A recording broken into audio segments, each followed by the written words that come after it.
News First has continued to report on the families who have been left helpless due to the outbreak of COVID-19. Now, although the exact number cannot be summed up by mere facts and figures, News First have been reporting on many families who have been left with nowhere to go in these trying times.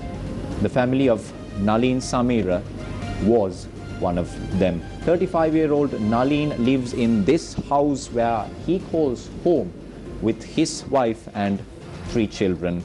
2 years ago, something tragic happened to Nalin. A part of his leg was amputated owing to a sudden medical condition that he suffered. But afterwards, he was courageous enough to put food on the table for his family by himself rather than seeking the help of anyone else. He was able to drive his 3-wheeler to earn a living. But like many other families in this country, because of the sudden curfew and the constant lockdowns imposed on the country, Nalin is heavily suffering right now. But like I mentioned earlier, we have taken extra measures, extra steps, extra effort to report on these kind of stories, to tell you these stories to you. That is why News First is the people's channel. There might be some people who might get aggravated against us, might speak ill of us, but today I am pleased to tell you that Nalin's house was visited by Minister S.M. Chandrasekhara.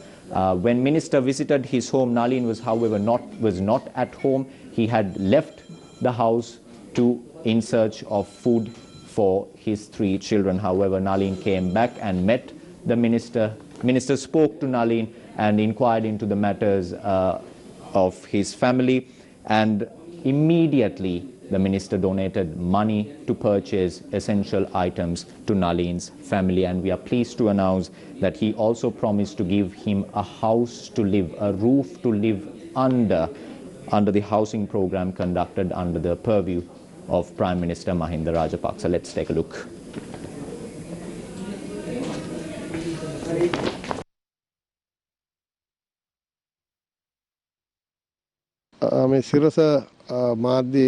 I saw this helpless family on the Sirasa News.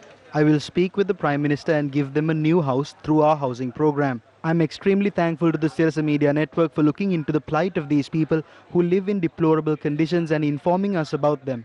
A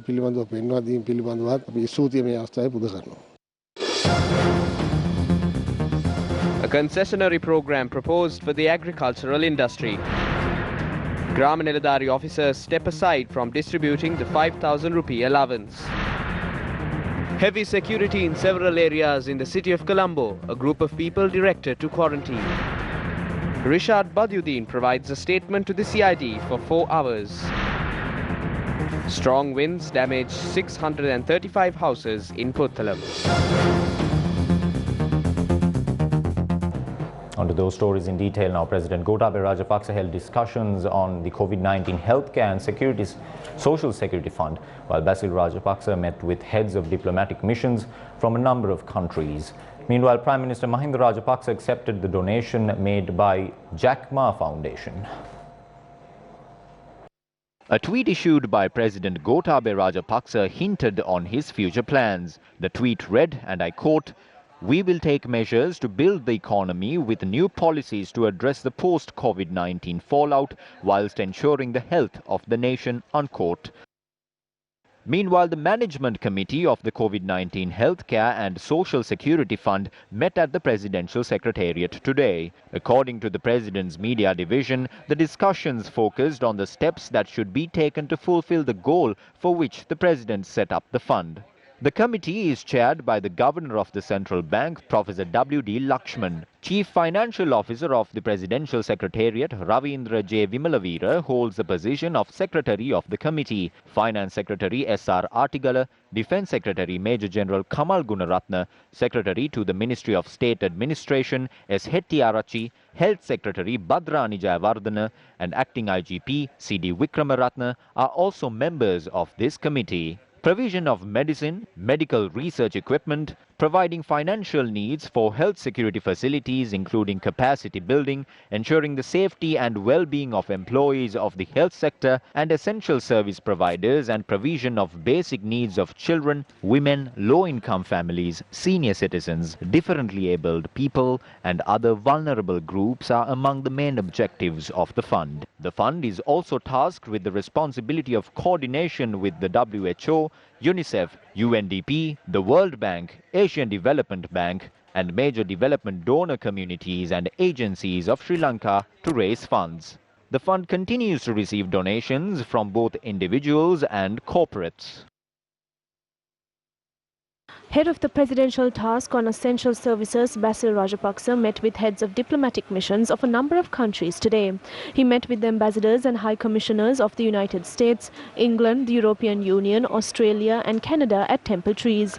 A communique issued by the Presidential Task Force states that the heads of missions commended Sri Lanka on the progress made in curbing the spread of the coronavirus. They had also expressed their willingness to support Sri Lanka in its future endeavours. Meanwhile, the Jackma Foundation and the Alibaba Foundation donated 20,000 COVID-19 testing kits to Sri Lanka. The Prime Minister's media division said that the testing kits were handed over to Prime Minister Mahinda Rajapaksa by a representative of the foundation today.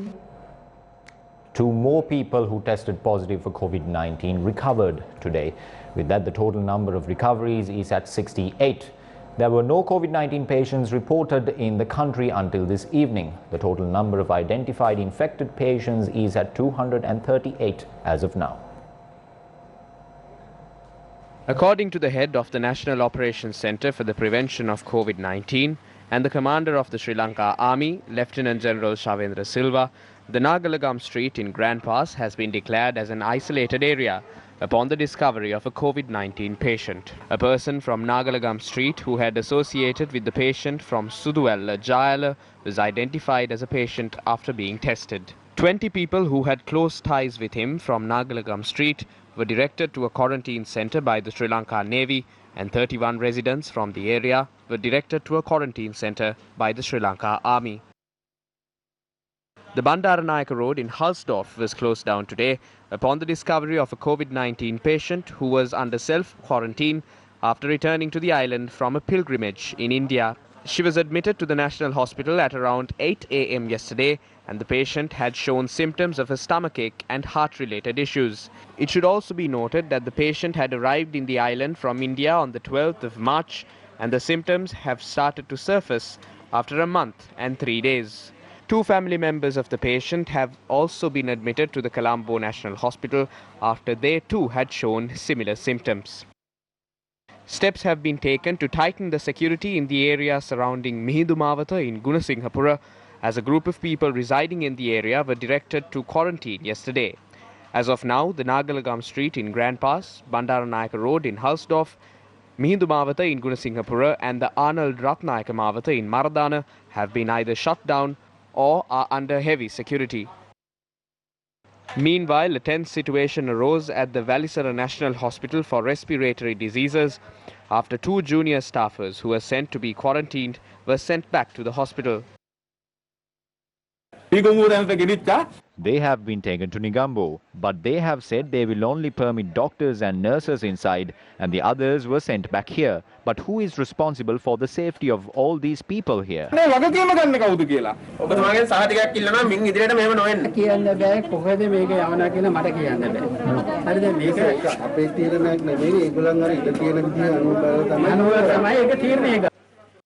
Blood samples of 43 people had been obtained to conduct tests who had associated several patients discovered from Beruwala today. The Katupota Divisional Hospital in Kurunagala was shut down this afternoon following the death of a 48-year-old after being admitted to the hospital. A report titled Exit Strategy of COVID-19 Epidemic in Sri Lanka was handed over to the President by the College of Community Physicians of Sri Lanka. This program is introduced for 3 phases. First phase is the acute phase, the second is the middle phase, and the third is the more relaxed phase. Here we focus more on how to maintain the curfew and how to relax it. We have taken into account how many factors when deciding on how curfew can be relaxed.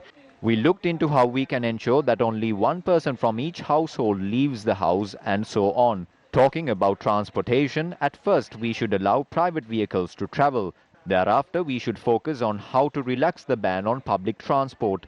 We should then focus our attention on opening economic centers to ensure that the supply of food is uninterrupted. Banking services should also reopen, but activities should be conducted adhering to social distancing. Education institutions, including schools, should be opened in due course. They will not be reopened for the time being. Factories will be allowed to reopen at the second or the third phase of this plan and will operate at 50% capacity.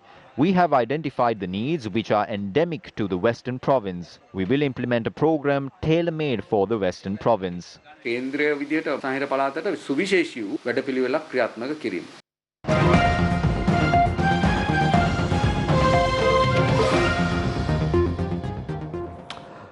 Joining me this evening for a quick chat on COVID-19 and the impact on the apparel sector is Mr. Arumugam Pillai Sukumaran, President of the Joint Apparel Association Forum.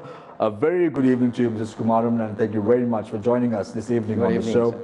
Now, how is the apparel sector taking up the challenges to fight COVID-19, given the fact that the demand has contracted by 40% and clothing stores across Europe, US and UK closing down during this COVID-19 pandemic? It's an unprecedented situation right now. As you know, we have never experienced something like this for the past 4 decades we are running here, the operations here. So it's very challenging. It's extremely challenging. We are expecting right now, we are expecting our demand to be contracted by, for this year, by about 40%. Which is approximately around $2 billion US as far as GDP is concerned. Because we're talking about a $5.6 billion US industry, out of which if you take 40% off, we are going down to approximately around $3 billion US, isn't it? Yes, that's correct. That's what we are expecting because the dust has still not settled down. Even as we speak now, the stores in our major markets, Europe and America, UK, all are closed. So we do not know at this point exactly when those markets will reopen.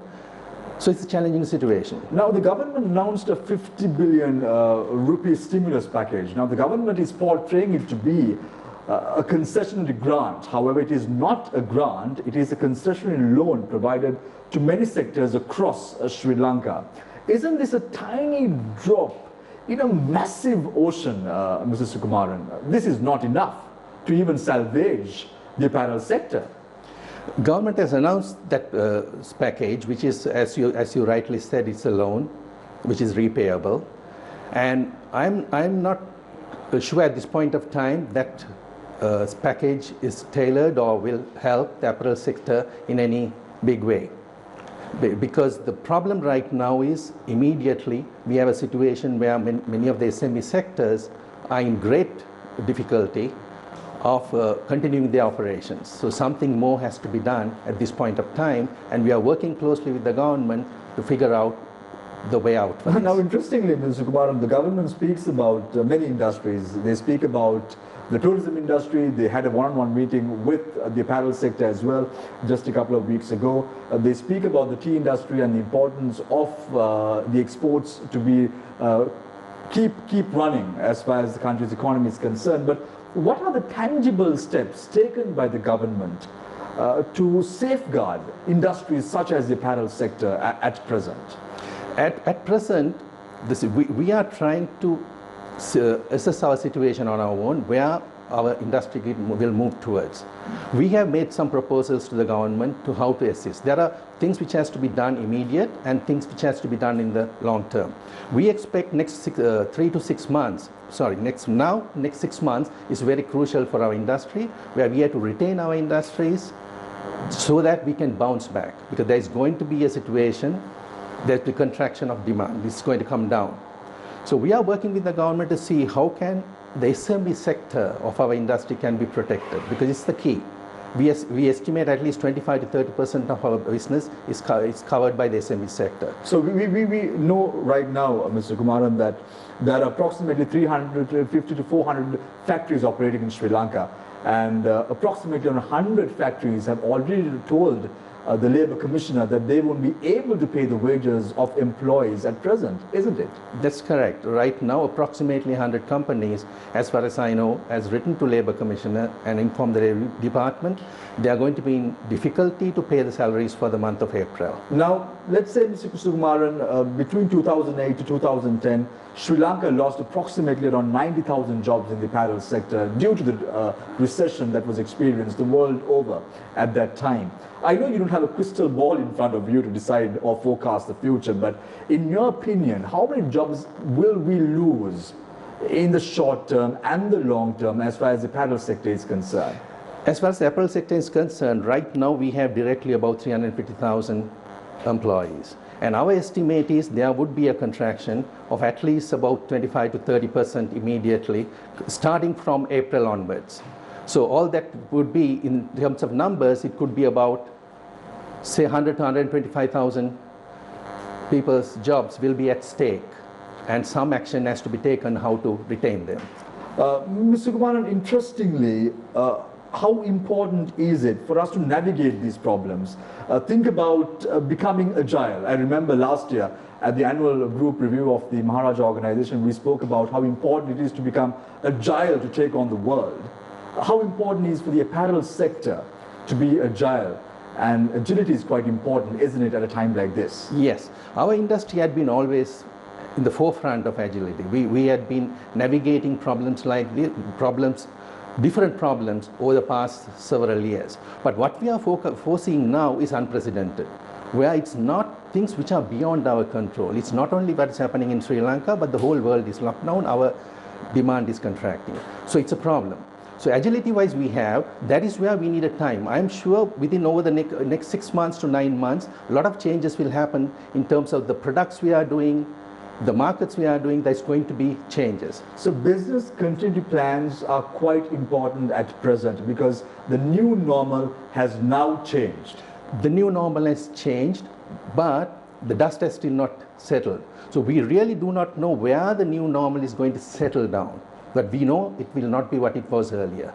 So there's going to be business contraction. We have to change the way we do business, and we have to take forward from there. Now, Mr. Sukumaran, you spoke about how the apparel sector has been very agile in terms of taking on the world, and they have been a very resilient industry in the last few years. We've seen this even though we lost the GSP Plus concession, the apparel sector did contribute immensely towards the country's gross domestic product portfolio. So how important is it now to think of emerging opportunities across the board and move on to that sector, the value-added sector, as far as the apparel sector is concerned? We have to look at new things. Right now, we know, even if you're looking at the long-term prospects, there are a lot of businesses want to move their supply chain out of China and the other areas. So there are opportunities which we should catch on that right now and move forward. Right. So, Mr. Kumar, there is no replacement for anyone's life. Health is as important as anything else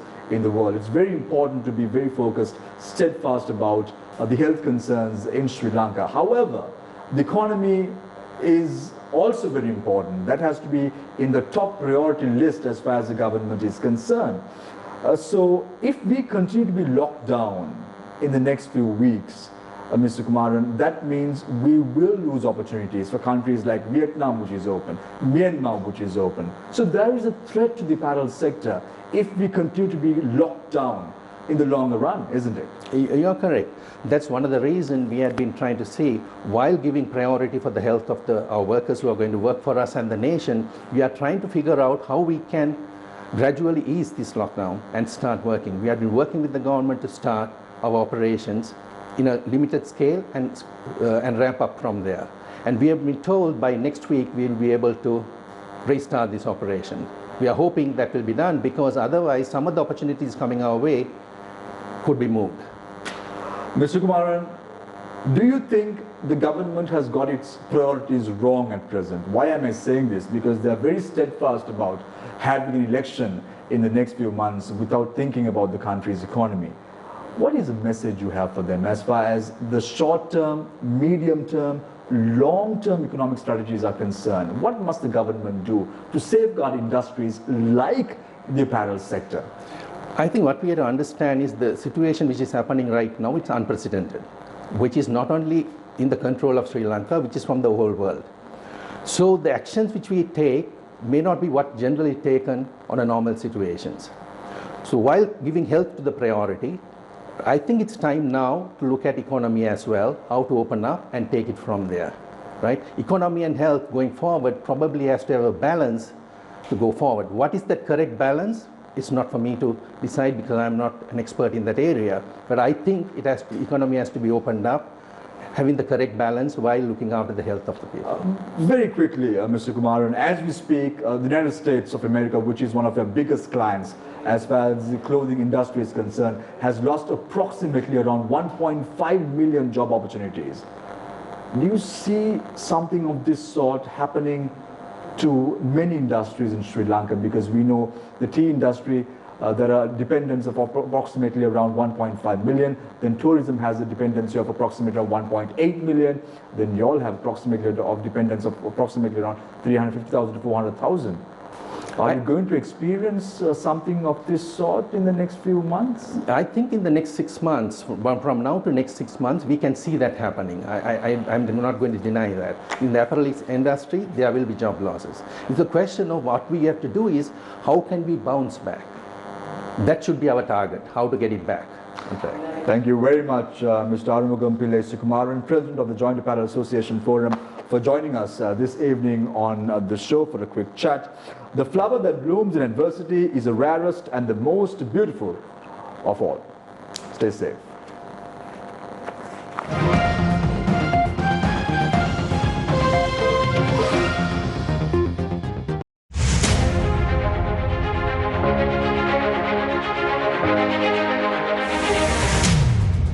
This is Newsline Live.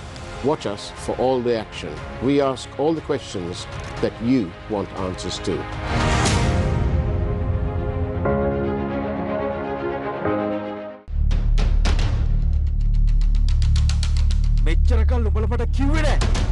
Come on.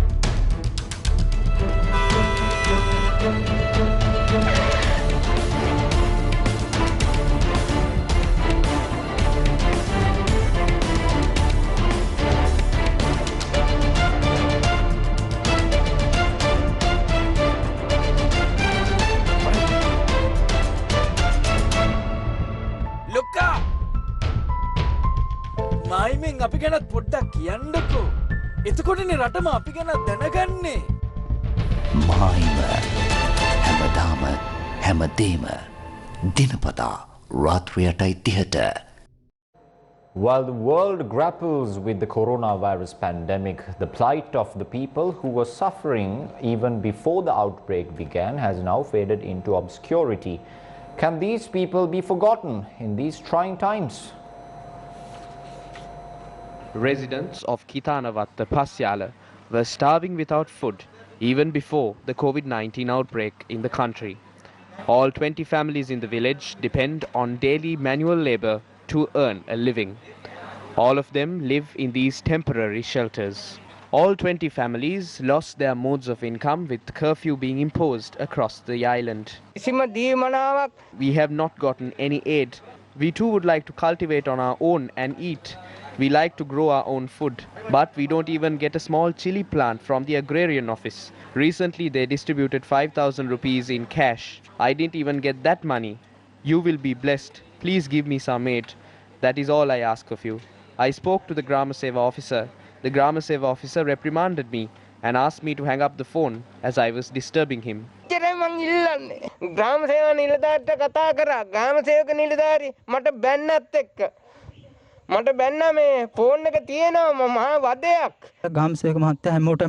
Seva officer distributed 5,000 rupees among everyone. It was even shown on television. But we did not get any of these concessions. We did not have anything to eat since curfew was imposed. We got some rice from the Venerable Thera in the temple. We lived on that food. We established rural committees and we identified the people who are eligible to receive this 5,000 rupee allowance. 401 people from this village were chosen by this committee. If there has been an issue and if they are eligible for the allowance, we have informed all of them to file an appeal with the Grameen Allowance officer. The residents of the Ihakaluwawa village in Diabeduma that falls under the purview of the Alahara Divisional Secretariat in the Polonnaruwa district also engage in manual labour to earn a living to make ends meet. Many residents of this village were left desolate and helpless after they did not receive the 5,000 rupee allowance. These residents visited the Samurdhi Development Officer in charge of Ihakaluwawa and the Samurdhi committee appointed by her to inquire into this matter. The Samurdhi officer and the police officer at the scene took steps to bring the officer in charge of the Diabeduma sub-police station to the location. The police officer then ordered them to immediately disperse from the location as their names were on the list. We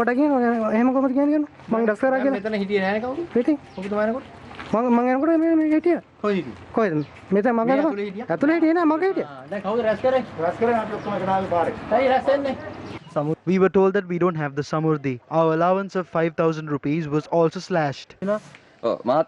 They wrote down our names about a week ago. Some people on the name list have been given this allowance, but we did not get it yet.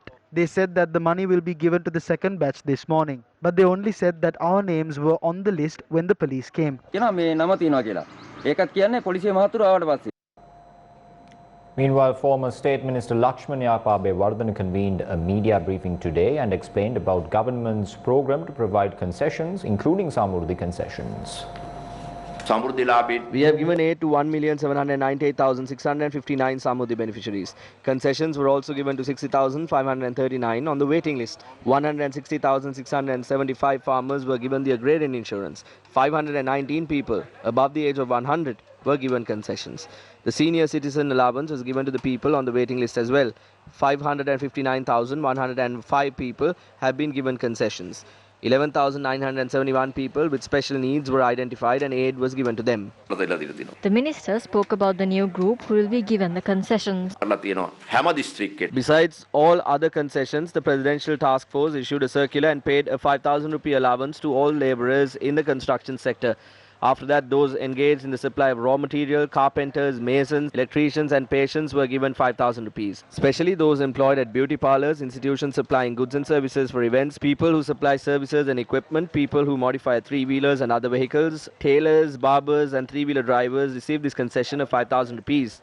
People who are engaged in small-scale industries were also given this 5,000 rupees. This concession will be provided to merchants who sell fish, fruits, vegetables, preschool teachers, private bus drivers and conductors, private Ayurvedic doctors, handicraftsmen, women who are paid their maintenance costs by the courts, estate owners who are not paid, people engaged in fishing activities, and to journalists who operate on a provincial level.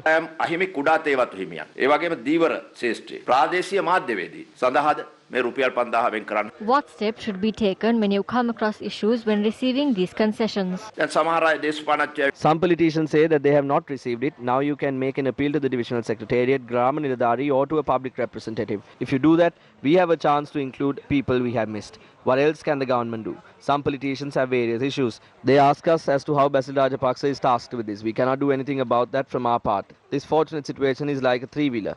President initiated this, the Prime Minister inspects this, and Basil Rajapaksa carries out the mechanism. Grameen Allowance officers have stepped aside from the duty of providing the 5,000 rupee allowance.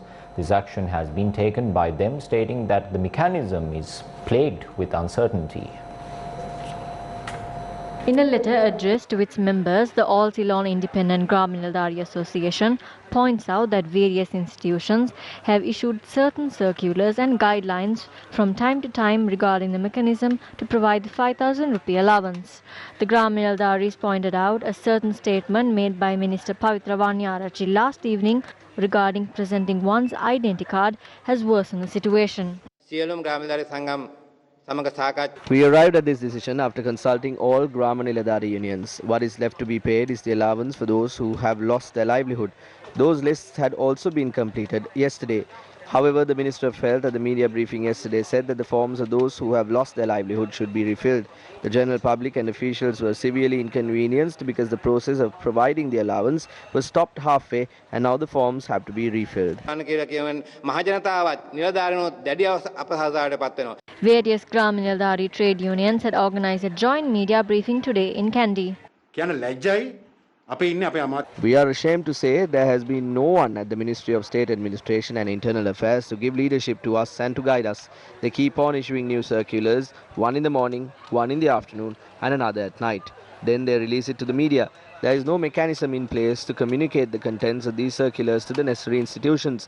One circular said everyone will be given 5,000 rupees regardless of whether a family consists of 2 members, 4 members or even 10 members. That method is unsuccessful. Members of Pradesh Sabhas and municipal councillors are merely public representatives. They cannot decide on the income limits during these committee meetings. They are willing to give every ward 5,000 rupees. Our intention behind this action is not to sabotage this program or any other reason. We will simply step away from this duty until we are given the chance to hold discussions in order to serve the people properly. මේක නැවත මහ ජනතාවට නිසි සේවය සැලසීම සඳහා කිරීම සඳහා අපිට අවස්ථාව සාකච්ඡා ලබා දෙනතුරු අපි මේ සේවයෙන් ඉවත් වෙනවා. මේකේ පැහැදිලිවම කියන්නේ It is clearly stated in this that the number of beneficiaries that have been documented is too much and that it should be re-examined. However, the government constantly said each family will receive the 5,000 rupee allowance.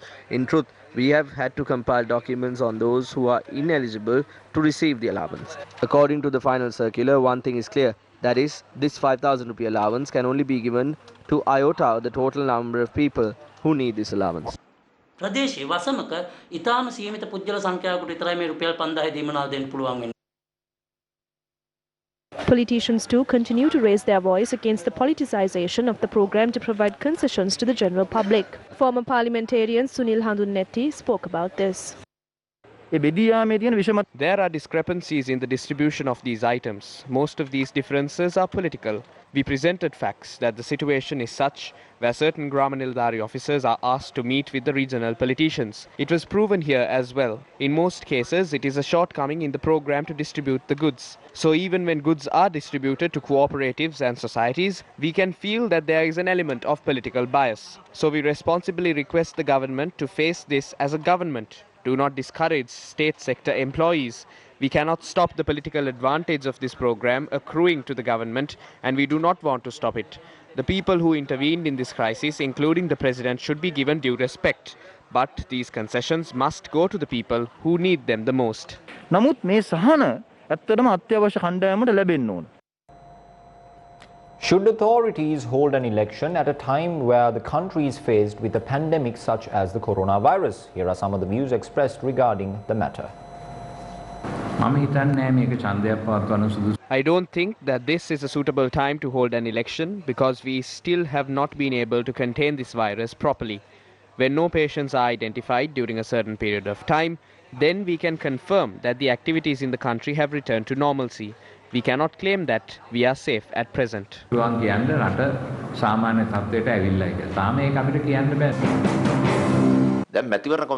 It is the duty of the Elections Commissioner to decide whether an election should be held or not. He will make a decision based on the limitations. Neither us nor the President has given the National Elections Commission dates to hold the election. We are only focused on eradicating the coronavirus. We do not even think of an election. The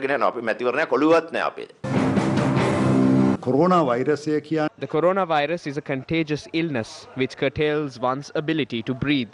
Let our people breathe. We do not believe it is in the best interest of the country if an election is held at this point of time.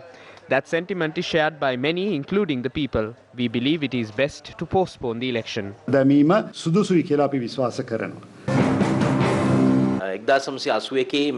24th paragraph of the election law has elaborated clearly on which steps should be taken if there is an emergency situation in the country and if elections cannot be held due to an unavoidable circumstance. The Presidential Secretariat has addressed a letter to the NEC providing it with the necessary guidance. Holding an election is a duty which should be carried out by the National Elections Commission. It is the government's duty to eradicate the pandemic and restore normalcy in the country.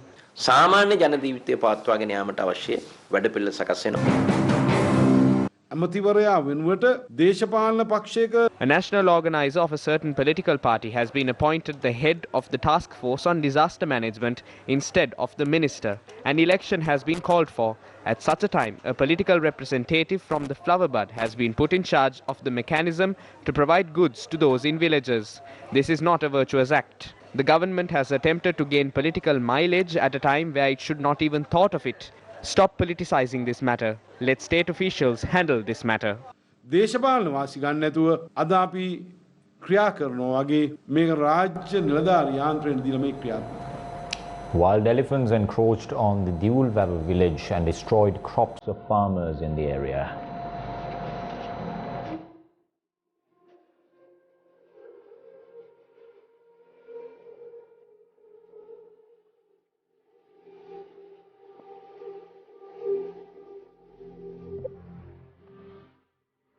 මේ බලන්න මේ කොච්චර වේදන් කළාද මහත්තයයි මම මේක කිසිම විසඳුමක් නෑ ලක්ෂ ගාණක් වේදන් කරලා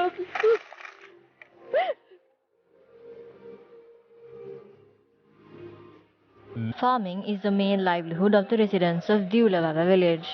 Farmers here grow crops including banana and various vegetables. According to the farmers, wild elephants who encroached on the Diulvava village recently had destroyed 2 acres of banana plantation. These are being destroyed when we are about to earn money out of them. We can't go to the road at night.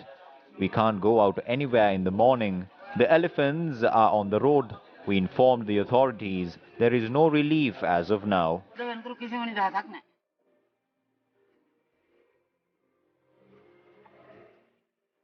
A herd of wild elephants had destroyed an electric fence erected by the farmers in the area and encroached on the Diulvava village. Although officials have been notified of the human-elephant conflict in the area, there is no solution to the issue. Villagers point out that as the wild elephants who encroached on the village roam close to their homes, their lives are also at risk.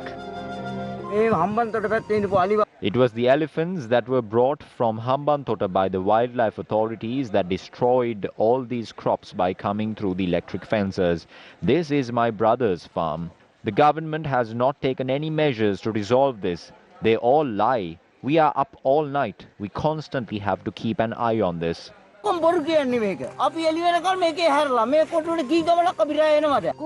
the farms and crops have been destroyed. People make a living out of the farming. These fences have been built privately. People can't make a proper income when these things happen. The government hasn't taken any steps to resolve this. There are several villages here.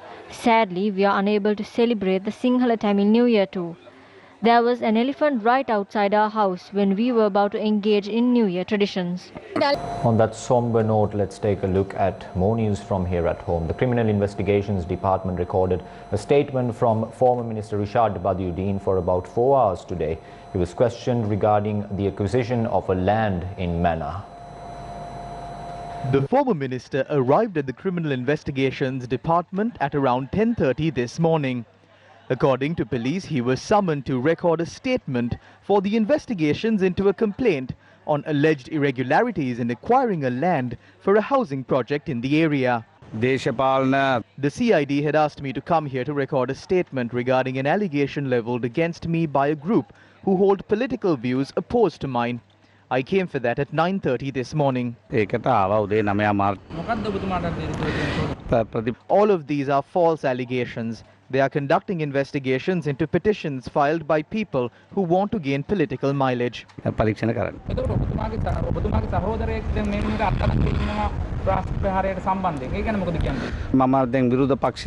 He had to face this injustice because I am his brother and I am in the opposition. They arrested my brother for making a phone call to these bombers. Ibrahim was a businessman. His son Inshaf Ahmed was also a #1 exporter in the country. We did not think that he will go on to commit such a crime and kill all of these people. If there has been a call between these businessmen and my brother, and they arrest my brother for it after a year, I think that is extremely unjust. We will not interfere in the investigations. My brother will support the investigations. I will support the investigations as well. When I was called today to the CID, I came here.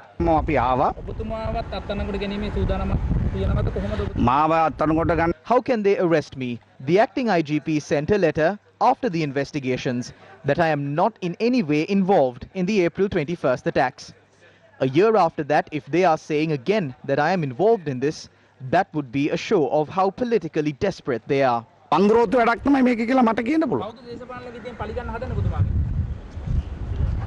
Okay, බොහොම ස්තුතියි. ඔබතුමා ඒකට උත්තරයක් දෙන්නේ නැත්තේ.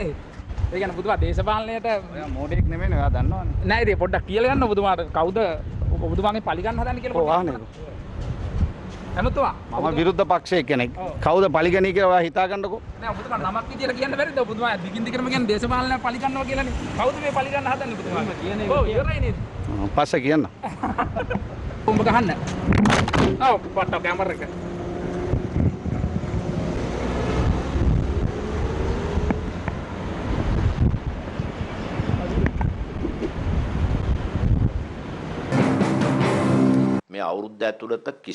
During this year, we did not meddle in any of these investigations. We did not even look into what happened. We simply appointed a commission. The Cardinal had requested the President to appoint this commission, and the commission was appointed. The commission released a report. This report has now been given to the CID. Investigations are being conducted along those lines, and certain individuals are being arrested. We don't know if he is the brother of a minister or someone else. We have allowed them to do this legally. The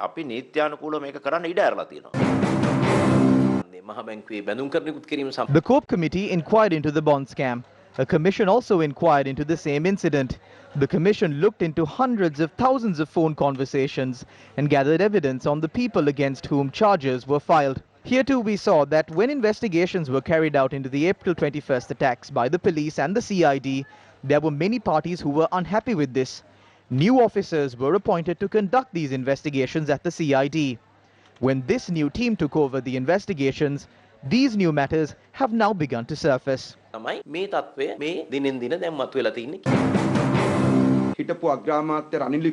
Prime Minister Ranil Wickremesinghe appointed a special police unit. We were given a few days to file complaints at this police unit. We filed 16 complaints. We presented facts with utmost transparency. However, 2 weeks after that, the police department informed us that there is insufficient evidence to arrest Rishad Badiuddin and Riyaj Badiuddin. Based on the complaint that I filed, Riyaj Badiuddin was arrested yesterday. Now we have begun to see that justice is being done. We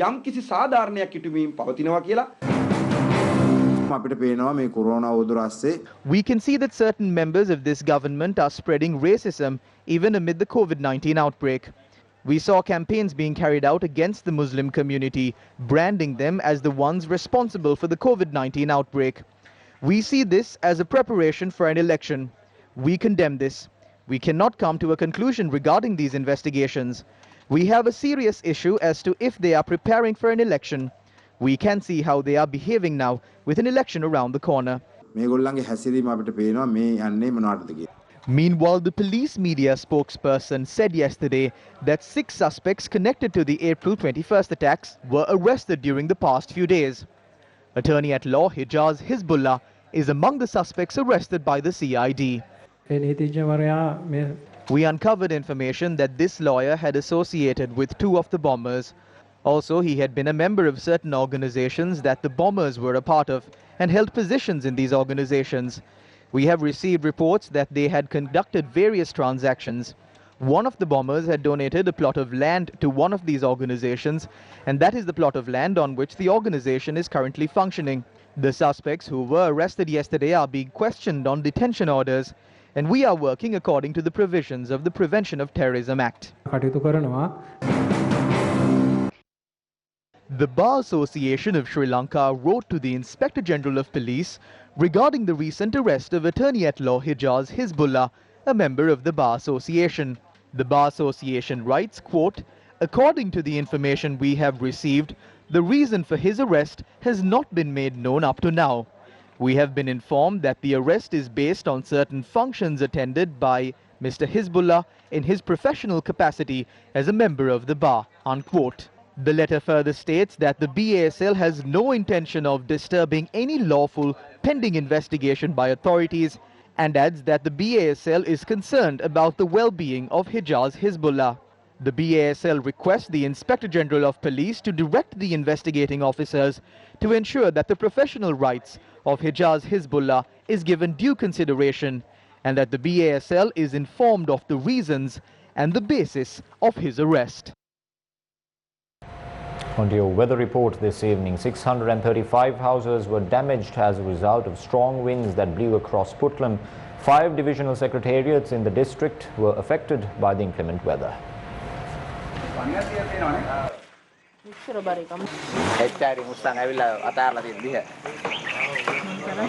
දැන් ඔය මගේ building එකේ තට්ටු 3ක උඩ තිබ්බ වහලේ තමයි පිටිපස්සෙන් පේන්නේ මීටර 500ක් විතර දුරට අරගෙන ගිහලා තිනවා හුළඟේ. හුළඟ ආවා එක පාටම ඇවිල්ලා ඉතින් ගහ කඩා වැටුණා ගෙට. පහට විතර වයි තමයි හුළඟ ආවේ. කරකවන්න ගියා 10 මේ පැත්තට ගැහුවා ගස් කොළුන් දෙකක් තුනක් කඩලා වැටුණා. මේක බිමටම සමතලා වුණා. The people living in the Navagategama village spoke about the winds that swept across the Puntland district yesterday. The winds affected the areas under the purview of the Karuwalagas Waver, Navagategama, Puntland, Vanathavillowa and Mahakumukkadawala divisional secretariat in the Puntland district. 1,083 houses were damaged and the roofs of 37 houses were destroyed. The winds also uprooted 2 trees that fell on the power lines in the area. This disrupted the supply of power to 7,000 households.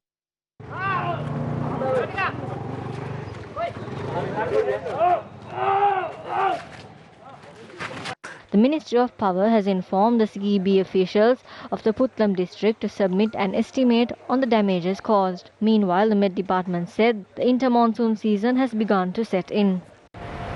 A foreign couple met with an accident along the Gol-Matra main road. The motorbike they were travelling on collided with a small lorry.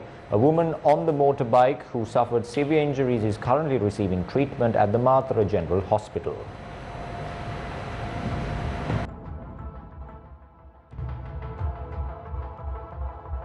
An accident occurred yesterday. A Russian woman and a man from England were on the motorbike. It was reported that the foreign couple had been travelling along the Gol-Matra main road in violation of curfew while the driver of a small lorry had a valid curfew pass. According to our correspondent, the English man had suffered minor injuries while the Russian woman was severely injured. The Matra Kotivila police are conducting investigations into the incident.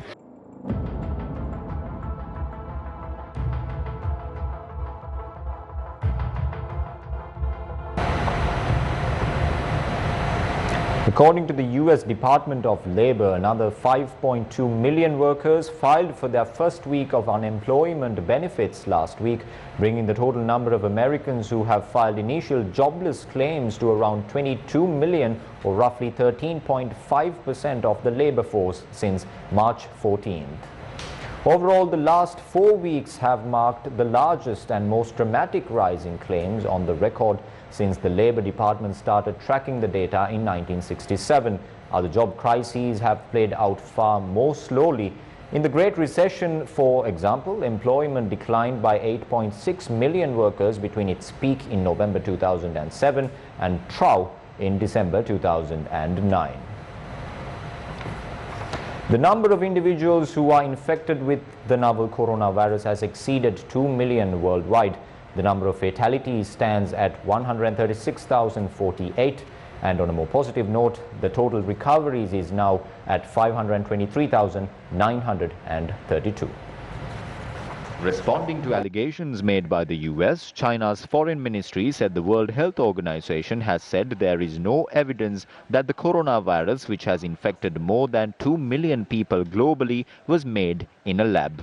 The Chinese National Health Commission said today that it received reports of 46 new confirmed COVID-19 cases on the Chinese mainland yesterday, of which 34 were imported. The UK's chief medical advisor, Professor Chris Whitty, has warned a possible bounce in the numbers soon. He said while the UK was probably reaching the peak of its epidemic, the high numbers of deaths were expected to continue for a short while. More than 9 in 10 people dying with coronavirus have an underlying health condition. More than 4,000 social care workers and 10,000 home care residents have been tested for coronavirus so far. A spokesperson for the French Navy said around 20 French sailors remain in hospital following a large outbreak of the coronavirus in the French aircraft carrier Charles de Gaulle's naval group. France recorded 1,438 deaths yesterday, its biggest daily jump due to a number of nursing homes reporting cumulative deaths over the Easter weekend. Spain has been under lockdown since 14th of March, but unlike other European nations, in Spain, children are not allowed outside for any reason. The state of emergency in Spain has been extended until at least 26th of April. 6 major Indian cities, including the capital Delhi and the financial capital Mumbai, have been designated coronavirus red zones. Red zones indicate infection hotspots. Orange denotes some infection, while green indicates an area with no infections. Many believe Kerala has flattened the curve at a time when the infection is on the rise all over India. Analysts say cases have slowed down, recoveries are high, and the mortality rate is low. The number of infections in Iran rose by 1,606 in the past day to reach 77,995. Iran has suffered more deaths than any other Middle Eastern country. In Iran, the daily number of deaths related to COVID-19 has dropped below 3 figures for the first time in a month yesterday. However, footage of large number of bodies at a morgue in Qom, the city at the center of Iran's outbreak, suggest that the country is struggling to deal with the numbers of dead. The man who filmed it was arrested. Also, there are fears the true death toll could be far higher than the official figures. Sri Lankans will be gifted with a rare opportunity to witness a meteor shower in the skies above the country. The Arthur C. Clarke Centre in Colombo said the meteor shower can be witnessed between 12 a.m. to 1 a.m. In more news, the Sri Lanka Navy has successfully managed to provide an ambulance service of sorts in the international seas of Sri Lanka. Today, the Sri Lanka Navy rendered assistance to safely bring back an Indian sailor who had fallen ill while aboard an international merchant vessel registered to Djibouti.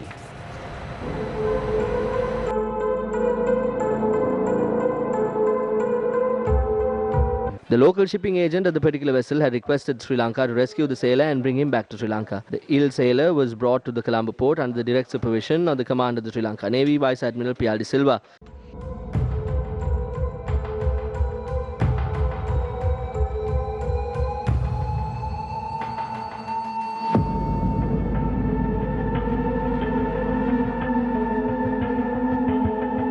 The sailor was later transported to the National Hospital through a suicide ambulance, adhering to safety procedures.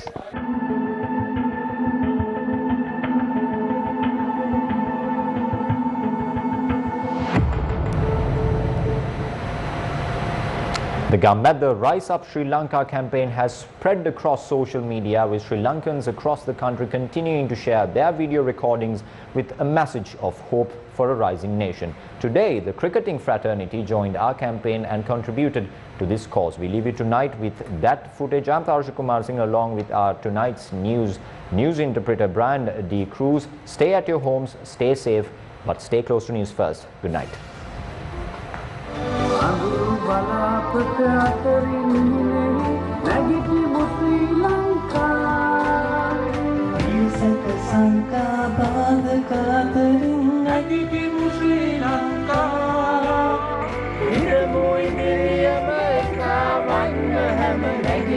Sri Lanka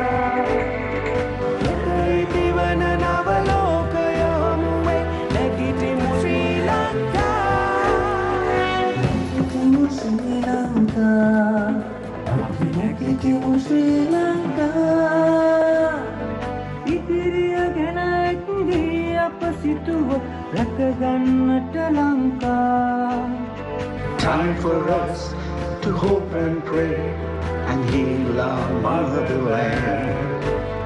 We must unite and march ahead, arise Sri Lankans now. Nagitimu Sri Lanka, Nagitimu Sri Lanka. Gammadda. Nagitimu, Sri Lanka.